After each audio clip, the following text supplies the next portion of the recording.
이 말씀을 한번 찾아보겠습니다. 우리 마태복음 3장 16절 말씀. 마태복음 3장 16절 말씀입니다.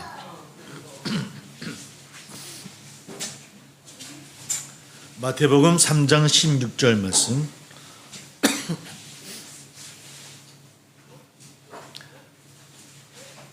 마태복음 3장 16절 말씀 함께 있습니다. 시작. 예수께서 세례를 받으시고 곧 물에서 올라오실새 하늘이 열리고 하나님의 성령이 비둘기같이 내려 자기 위에 임하심을 보시더니. 아멘. 네, 오늘 삼위일체론에 대해서 잠깐만 얘기를 하겠습니다. 워낙에 어려운 문제에 대해서 대체 이제 삼위일체가 대체 뭐냐라는 얘기부터 시작해서 왜 필요한가라는 것만 간단하게 살펴보려고 합니다. 삼위일체, 삼위 세 분의 위격이 있고 근데 한 분이다라고 하는 게 삼위일체라는 뜻을 갖고 있습니다. 성부, 성자, 성령 세 분의 하나님이 계신데 모두 동일한 본질을 지니신 분, 지니신 한 분이 하나님이시라고 하는 것. 한번 제가 여쭤봅니다. 성부가 성자이신가요?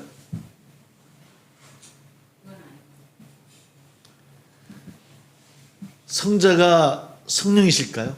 맞을까요? 틀릴까요? 성부가 성자이신가요?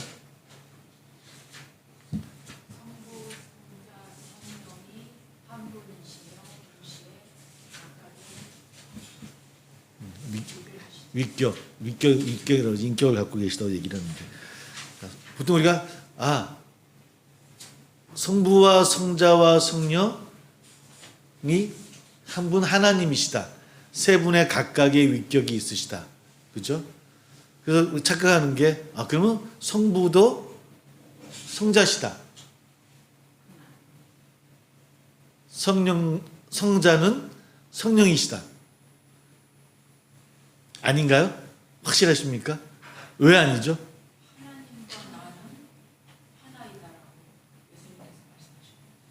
그죠?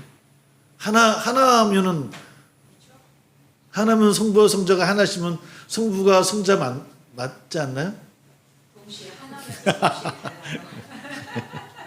예, 아는데 그죠? 굉장히 헷갈려. 사실 지금까지 삼위일체론을 좀 인간의 물리학을 뛰어넘는 교리예요. 이론이에요. 그러니까 사실은 인간의 그 지식으로 그 삼위일체를 정확하게 이해하기는 쉽지는 않아요. 설명하기는. 2000년 내내 지금 그걸 설명하려는데 사실은 정확하게 설명하기는 좀 어려워요. 우리 얘기했던 것처럼 그냥 성부 하나님도 하나님이시고 성자 예수님도 하나님이시고 성령 하나님도 하나님이신데 이렇게 세 하나님이 계신데 그분은 한 분 하나님이시다. 이게 우리 인간이 설명할 수 있는 최대치예요. 근데 그게 사실은 이게 물리적으로 맞습니까? 안 맞습니까? 말이 안 맞아요. 그죠? 안 맞는데도 그게 삼위일체를 설명할 수밖에 없는 상황이에요. 우리 한 분 하나님을 믿으시죠. 그죠? 그래서 우리 무슨 신론, 보통 우리가 다신론은 뭐예요? 다신론은 그러니까 그리스 로마처럼 여러 신이 있다라고 믿고 믿는 것. 이것이 다신론이에요. 우리는 어떤 신을 믿습니까? 유일신.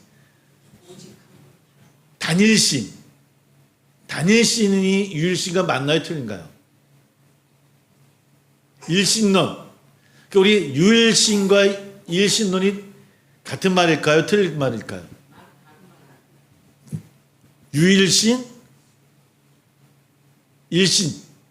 이상하다. 그렇다는 말이 있습니다. 하여튼 어렵죠. 그러니까 사실은 유대인들은 구약의 하나님을 믿는 유대인들 입장에서는 유일신, 일신론을 믿었던 그죠? 일신론이에요. 쉽게 얘기하면 한 분 하나님, 한 신. 그게 그들의 신앙에서 초기 교회가 생성되어지면서 그들이 경험한 신은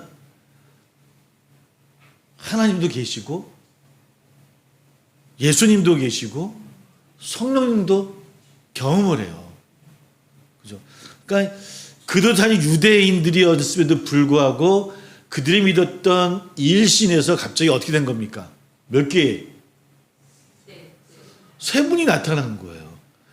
그러니까 여기에서 잘못 얘기하면 유대인 입장에서 일신론에서 갑자기 세 명의 신을 얘기하면 이분들은 어떻게 되겠습니까? 예, 돌맞죠. 그러니까 이걸 어떻게 경험하고 체험한 것인데 이거를 설명하기가 어렵지만 그들이 경험한 그 세 분 하나님을 그들은 그 신앙 속에서 고백하게 되었죠. 사실은 삼위일체로는 뭐 유명한 신학자들이 막 이거 내 교리를 만들어야지 라서 만들어진 교리가 아니라 초기교회 성도들을 통해서 그들의 신앙의 경험과 고백을 통해서 나온 교리예요. 그러니까 경험으로 나온 거예요. 그들이 경험해 보니까 하나님도 계시고 우리를 대속하시는 성자도 계시고 우리 안에 오셔서 우리를 역사하시는 성령이 계신 거예요. 근데 이들이 체험한 거예요, 이거를. 근데 그들이 갖고 있었던 신론은 구약에 있는 일신론인데 이걸 어떻게 설명해야 될 것인가 얼마나 고민스러웠겠어요. 근데 어떻게 해요? 경험했는 걸. 체험하고 알게 되고 고백되어지는 것. 그런 단계에서 삼위일체론이 초기교회부터 나왔고 뭐 나중에 어거스틴이 뭐 여러분 터툴리안 이런 분들이 조금씩 이제 삼위일체라고 하는 이름을 가지고 교리화가 되어지긴 하지만 처음에는 경험적인 고백이었다라고 하는 거예요. 이렇게 삼위일체론은 시작되어집니다. 그러니까 세 개의 위격이 있고 그 세 개의 위격, 성부, 성자, 성령의 세 개의 위격이 있고 그 일체 하나의 본체라는 거, 본체요. 그러니까 동일한 본질을 지닌 하나의 본체. 이것이 삼위일체라고 이해할 수 있을 것 같습니다. 그럼에도 불구하고 이제 가장 힘든 게 뭐냐면 아까 우리가 얘기했던 것처럼 일신론, 단신론이라고 얘기하기도 하고, 그러니까 삼신론의 문제도 컸어요. 그러니까 유대교 입장에서 삼신론 하면, 그러니까 우리는 한 분 하나님을 믿잖아요, 그죠? 근데 잘못 이해하면은 어떻게 됩니까? 세 분의 신이 있게 되어지는 거예요. 잘못 설명하면. 근데 경험을 했는데 세 분인 것 같은데 그러면 신이 세 명인가 해버리면 삼신론이 되어져 버리고 또 우리가 알고 있었던 일신론의 문제를 가지고 생각하면 사실은 성경이 이야기하는 것은 일신론이 아니란 말이에요. 신약이 와서 우리에게 고백되어지는 신은 세 분이 계신데 한 분이라는 거예요. 그 하나님은 몇 분? 한 분인데 몇 분? 세 분의 위격이 하나의 본체로 한 분, 그러니까 한 분이신데 세 분이라는 거예요. 이게 사람으로서는 가장 설명할 수 있는 최대치예요. 삼위일체라는 것이. 삼위일체라는 것이. 근데 거기에 이제 잘못 나아가지면 삼신론이 되어져 버리고 잘못 나아가지면 그냥 일신론이 되어져 버려요. 근데 일신론도 사실은 성경의 입장에서 보면 틀려요. 그러니까 일신론도 아니고 삼신론도 아니고 다신론은 당연히 아닌 것이고 삼신론도 아니고 성경이 이야기하는 것은 그런 논리가 바로 삼위일체라고 하는 것. 어려운 문제라고 하는 걸 얘기하겠고요. 뭐 연합해 있으면서 혼합되어 있지 않는 상태라고 이렇게 설명하기도 해요. 그러니까 하나님이 예수님 안에 있고 예수님이 성령 안에 있기도 하고, 그러니까 서로 연합되긴 하지만 그러나 혼합되어지지 않은 상태. 이게 삼위일체를 설명하는 뭐 최대치의 말씀이라고 얘기 들어도 될 것 같습니다. 이 삼위일체에서 아까 얘기했던 것처럼 이제 오해를 할 수 있는 것들이 이제 삼신론, 뭐 이거는 우리가 넘어설 수 있겠죠, 그죠? 우리가 쉽게 알 수 있는 이야기입니다. 가연설이라는 게 있었어요, 예전에.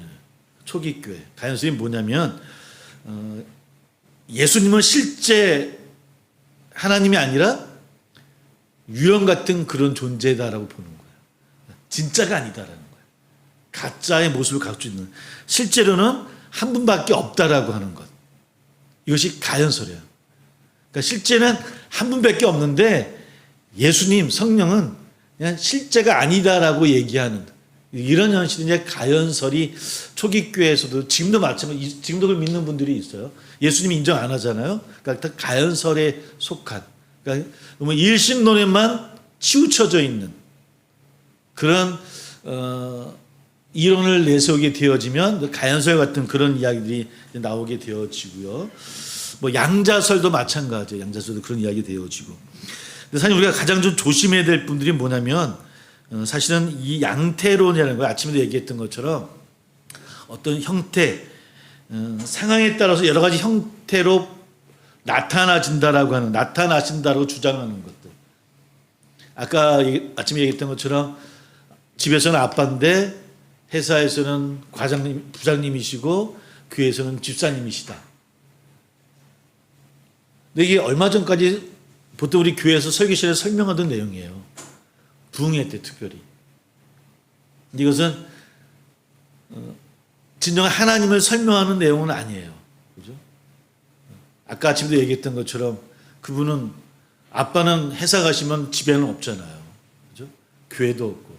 교회 오시면 집에 계신가요? 근데 하나님은 그런 분이 아니시다라는 이야기를 하게 되어지고요. 또 뭐 물 같은 거로 온도가 낮아지면 얼음이고 높아지면 수증기고 인체 상온에서는 뭐 액체로 변하고 이런 것들 아주 대표적인 양태론의 설명이기도 합니다. 또 영혼과 혼과 육으로 구성되는 것처럼 하나님도 성부와 성자와 성령으로 구분된다라는 설명, 이것도 양태론적인 설명이다라고 해서 어떤 분은 뭐 이단화까지 해요. 근데 사실 이단화 하긴 하지만 우리 모든 대부분의 삼위일체를 설명할 때 거의 양태론적인 설명을 해요. 그래서 저희 교단에서 이번에 이제 성령 강인주를 통해서 설교가 이제 공론 설교가 주어졌어요. 모든 교회 똑같이 이 설교 중심으로 하십시오라고 해서 저도 이제 그 설교 중심으로 했는데 3분의 1을 바꿨어요. 저희 아침에 했던 설교도 사실은 공론 설교였는데 그 내용이요 다 양태론적으로 설명을 하셨어요. 그러니까 교단에서도 또 중심적인 몇 번의 집필자들이 목사님이 하신 건데 그분들도 헷갈리시는 거예요.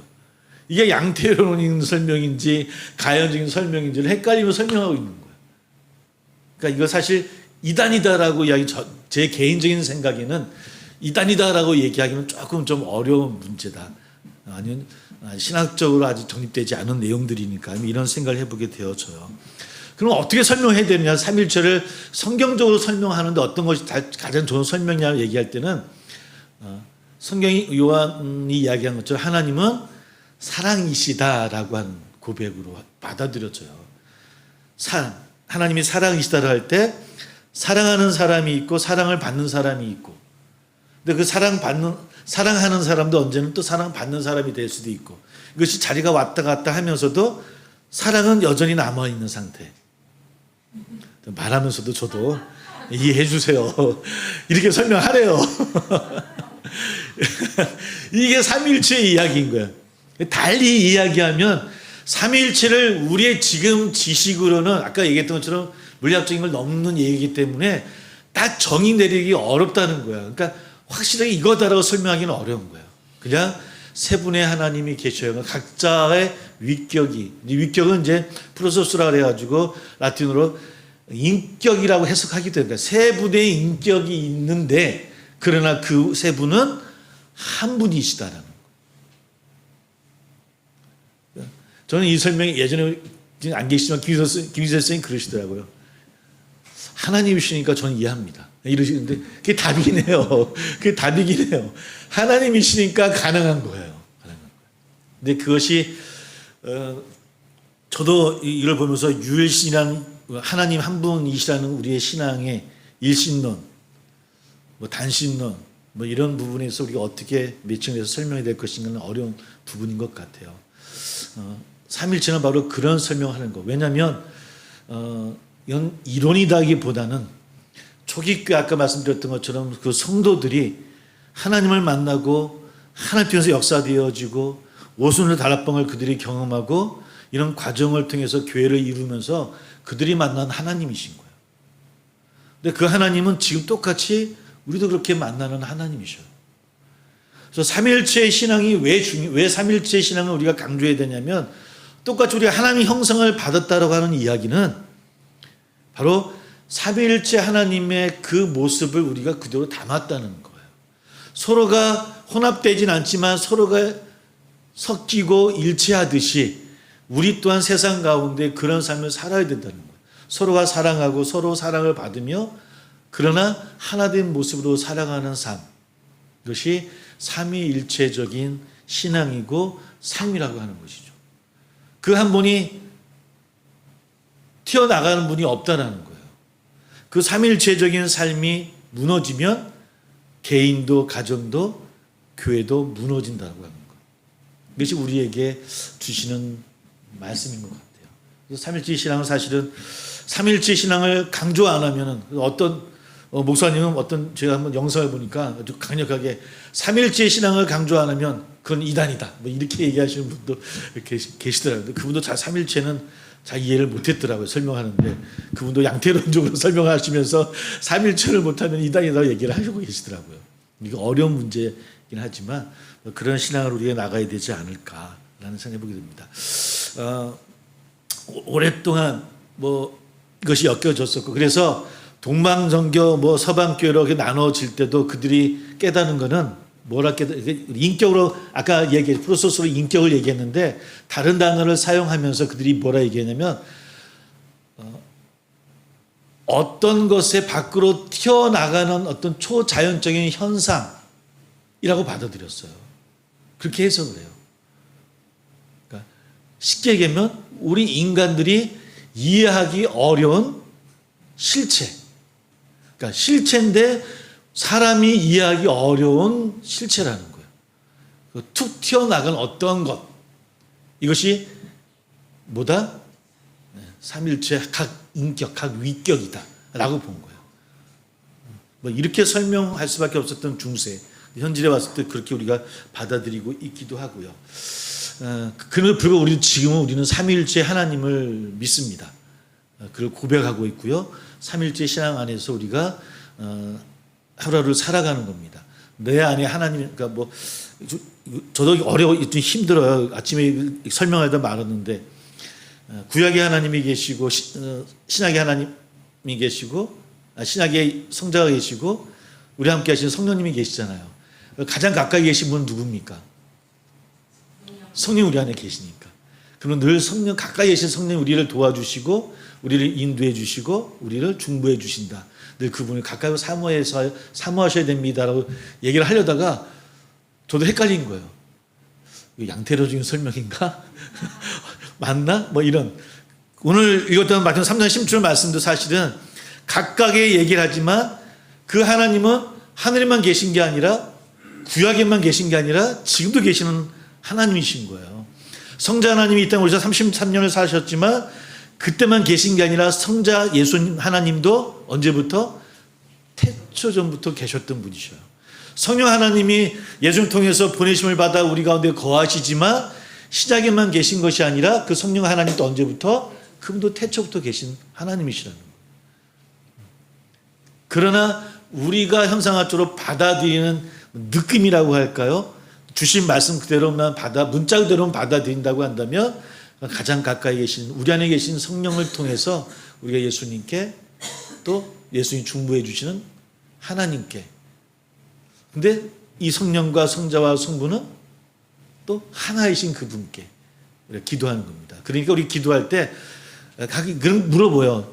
목사님, 기도할 때 하나님 이름으로 해야 돼요? 예수님 이름으로 해야 돼요? 성령님 이름으로 해야 됩니까? 물어봐요. 저도 기도할 때 주여 할 때도 있고요. 성령이요 할 때도 있고요. 어때든 아버지 하고 할 때도 있어요. 그러니까 아버지 하더라도 아버지가 그분 안에 계시기 때문에 하나님께 하는 것이고, 예수님하고 불러도 하나님과 함께 하시는 분이시고 우리 하나님께 하는 것이고, 우리 이런 마음으로 받아들이면 되지 않을까. 그러니까 너무 어렵게 해석하지 마시고 그런 마음으로 받아들이지만, 그러나 제약되는 하나님으로, 이론적으로 제약되는 하나님으로만 고백하는 것은 좀 우리는 주의해야 되겠다. 가연설, 양자설이라든 이렇게 예수님의 성신을 거부하는 그런 뭐 일신론적인 내용으로만 우리가 받아들이는 것은 조금 우리가 주의해야 될 필요가 있다. 뭐 이런 생각들이 우리 가운데 삼일체론을 얘기하게 되어집니다. 더 어려워지셨나요?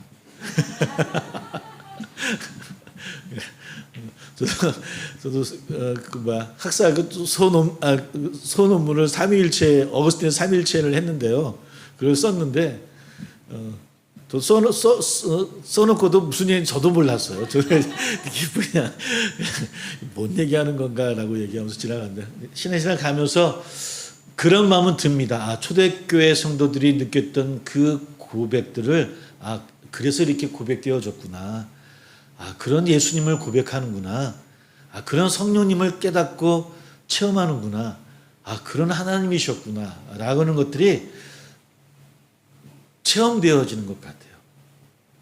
성도님들도 그런 삼위일체 하나님을 체험하시고 우리 삶 가운데 삼일체적인 그런 하나 되는 신앙으로 나가는 우리 되기를 소망합니다. 기도하겠습니다.